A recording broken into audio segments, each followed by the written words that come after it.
राम राम हरियाणा, आपका स्वागत है। ब्रेक के बाद एक बार फिर जी दिल्ली एनसीआर हरियाणा में यहां रोहतक पर आयोजित हो रहे इमर्जिंग हरियाणा कार्यक्रम में इस वक्त हम मौजूद हैं और अब बारी है अगले पैनल की। अब बात करने वाले हैं ऐसे उद्यमियों से, ऐसे एंटरप्रेन्योर्स से जो देश सेवा में, समाज सेवा में और खुद की प्रगति पर भी काम कर रहे हैं, खुद के विकास पर भी काम कर रहे हैं। हमारा जो अगला पैनल है उसके लिए मैं अपनी सहयोगी मनु तेवतिया को बुलाना चाहूंगा मंच पर कि वो आएं और अपने सवाल तैयार करें। पहले मेहमान के रूप में मौजूद हैं डॉक्टर अमरेंद्र कुमार शर्मा जी। पैनल में दूसरे जो हमारे अतिथि हैं वो हैं युवराज अमन, रॉकिंग डील्स के फाउंडर और सीईओ हैं। और अगले हमारे जो अतिथि हैं वो हैं Ajay Chaudhary ji, techno electro solutions private limited के मैनेजिंग डायरेक्टर हैं। अजय चौधरी जी, मैं चाहूंगा कि मंच पर आएं। होटल डोर लॉक इंडस्ट्री, यानी जो होटल्स में दरवाजे होते हैं उनके ताला बनाने का जो काम है, मैन्युफैक्चरिंग का काम है, उसमें ये माहिर हैं। और बहुत ही चुनिंदा लोग जो शुरुआती दौर में इस इंडस्ट्री में उतरे थे उनमें से अजय चौधरी जी एक हैं। इनके ब्रांड का नाम TES ब्रांड है और इसरो जैसे क्लाइंट, झारखंड सरकार जैसे क्लाइंट इनके हैं। अब हम इनसे सवाल जवाब करेंगे। Over to you Manu. बहुत शुक्रिया हार्दिक, आपका एक बार फिर आप सभी का स्वागत है। मैं हूं आपके साथ मनु तेवतिया। आप देख रहे हैं जी दिल्ली एनसीआर हरियाणा और इमर्जिंग हरियाणा में अब हम बात करेंगे यंग, आप देख सकते हैं यंग उद्यमी हमारे साथ हैं। और अजय चौधरी जी, पहला सवाल मैं आपसे लेना चाहूंगी। आपकी जर्नी को मैं पढ़ रही थी तो बहुत ही ज्यादा प्रेरक रही है। आप इन्वेस्टमेंट कम, मेहनत ज्यादा, इस पर ज्यादा फोकस करते हैं। पहले तो मैं जी मीडिया का शुक्रिया अदा करना चाहूँगा कि मेरे को एक अपनी बात रखने का मंच दिया आप लोगों ने। मेरी जर्नी सन 1995 में शुरू हुई। मैं कॉलेज में था जब मेरा लास्ट एग्ज़ाम था इंजीनियरिंग में। उस दिन मैं डिसाइड कर लिया था कि कल मैं अपना बिजनेस लॉन्च करूँगा, मतलब पहले से ही ये सोच के रखा हुआ था। तो मेरे कॉलेज के लास्ट डेज में तो पार्टी करने का सोचते हैं कि नहीं, मैं कॉलेज के डेज में मैंने कभी बंक भी नहीं किया पिक्चर देखने के लिए। मेरा फोकस सारा, एक बहुत छोटी उम्र से मेरा टारगेट सेट था कि मुझे बिजनेस करना है और विद इन इलेक्ट्रॉनिक करना है। मुझे अपनी फील्ड से बाहर नहीं जाना है क्योंकि इलेक्ट्रॉनिक मेरा एक बहुत बड़ा पैशन था। मैं R&D करता रहता था। सर, छोटे ब्रांड से इतना बड़ा ब्रांड बन जाना, ये ब्रांड नेम खुद का एस्टेब्लिश कर लेना, TES ब्रांड, कैसी रही है जर्नी, ये सफ़र कैसा रहा? मैं वहीं आ रहा था। मैं बेसिकली मैंने 1995 में ये बिजनेस की शुरुआत की। वहाँ से केबल टीवी से मैंने शुरुआत की सबसे पहले। केबल टीवी से फिर हम धीरे धीरे उसमें बढ़ते गए। फिर हमने CCTV, APBX ये सारा सिस्टम ऐड ऑन किया। फिर उसके बाद हम सर्विलांस इंडस्ट्री में पूरी तरह मतलब आए। फिर अपना वहाँ पे ब्रांड बनाया और जो इन्वेस्टमेंट थी वो बहुत ही कम, अगर मैं अब कुछ हज़ार से मैंने ये बिजनेस शुरू किया। मेरा फैमिली बैकग्राउंड, मेरे फादर जो गवर्नमेंट ऑफ इंडिया के लीगल एडवाइजर थे, तो मेरे को, और वो फिजिकली चैलेंज थे। राइट जो फुट था उनका, वो बाई बर्थ पोलियो अफेक्टेड था और हमको कभी किसी बात की कमी नहीं आने दी उन्होंने। तो मेरा अपने आप से एक चैलेंज था कि जो मेरे फादर हैं, ऐसे इंसान हैं जिनके साथ इतनी प्रॉब्लम्स थी, उन्होंने इतना सब कुछ हमको कर दिया और हमको यहाँ बिठा दिया। तो मैं घर से तो मैं इनसे तो पैसा नहीं ले सकता बिजनेस के लिए। तो मैंने अपने आप को एक चैलेंज दिया कि भाई अपने दम पे करना है। तो मैंने 30,000 रुपये से ये बिजनेस शुरू किया और आज की डेट में मोर देन मतलब 50-60 प्रोडक्ट्स हैं और मेरे ख्याल में तीसरे चौथे नंबर पे हम इंडिया में गिने जाते हैं इस इंडस्ट्री में। बहुत बड़ी उपलब्धि है और स्वावलंबन और स्वाभिमान से आपने बिजनेस किया है। बहुत बड़ा, मतलब एक आप ये समझिए कि ऑनर समझ लीजिए कि एक इसरो भी हमारा मतलब एक क्लाइंट है बहुत बड़ा। बिल्कुल। JSW स्टील्स को हम सप्लाई करते हैं और बहुत बड़े मतलब 5 स्टार्स को। जुनून की कहानी है, जुनून होना चाहिए। अजय जी, क्योंकि आपकी जो कहानी है, आपकी जो स्टोरी है, आपकी जो जर्नी है, इतनी प्रेरणादायक है कि मुझे लगता है कि आजकल सबसे ज्यादा लोगों को जरूरत है पॉजिटिव चीजों की जी।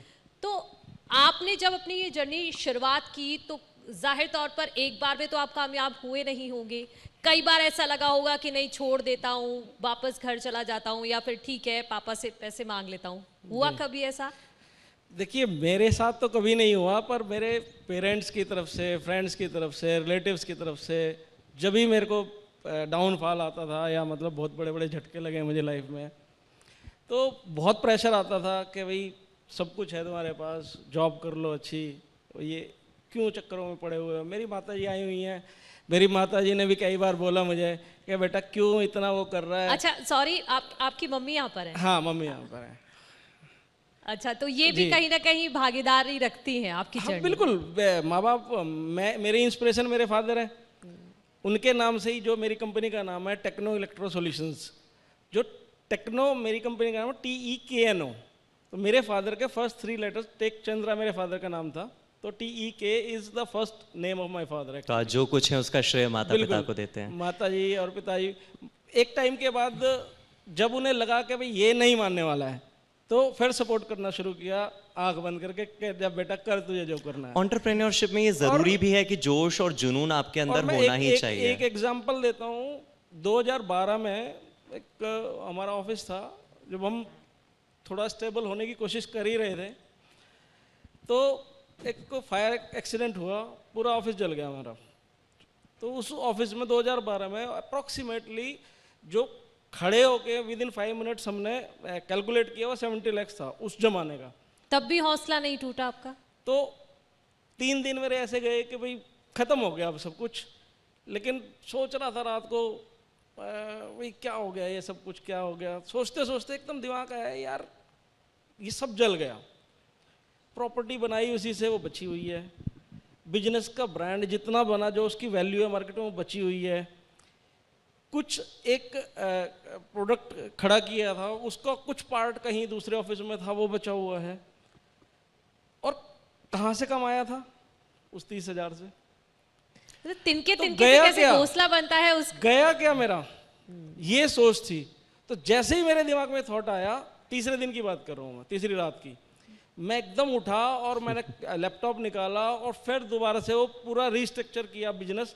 और उसमें जो मैं नहीं कर पा रहा था चलते हुए बिजनेस के कारण, क्योंकि जब आप बिजनेस में बिजी रहते हो तो आप बहुत सारी नई चीज़ें नहीं कर पाते हो, R&D नहीं कर पाते हो।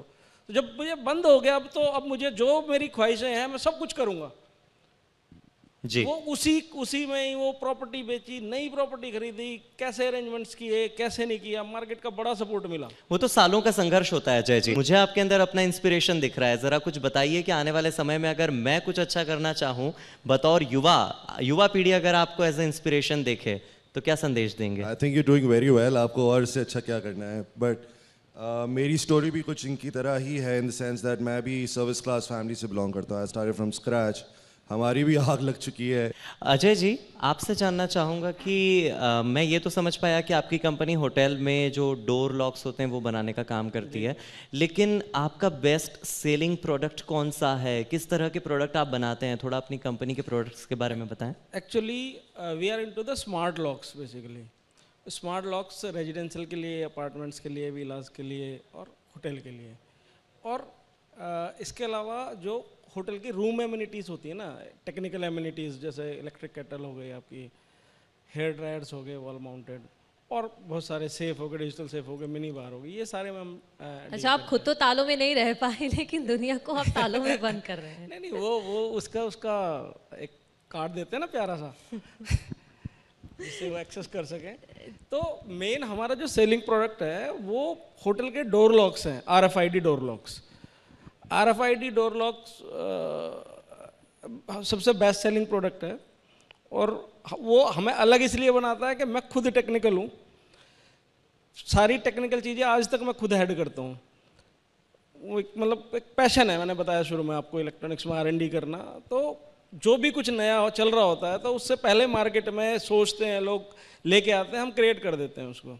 तो इट्स और USP। तो बहुत बहुत शुक्रिया आप सभी का। आप तीनों ने बहुत ही बेबाकी से अपनी बात रखी, अपना जो भी सफ़र था जीत का, उपलब्धियों का, वो सभी हमारे सामने रखा।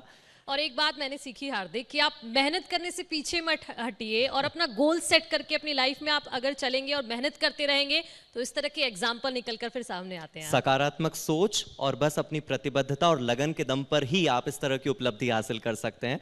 और अंत में बस यही कहना चाहेंगे कि भावना को भक्ति मिल जाए बहुत है और साधना को शक्ति मिल जाए बहुत है, सत्य को इस तरह की अभिव्यक्ति मिल जाए तो वाकई ये बहुत है। यहाँ रुकते हैं एक छोटे से ब्रेक के लिए, आप जुड़े रहिए जी दिल्ली एनसीआर हरियाणा के साथ। राम राम हरियाणा।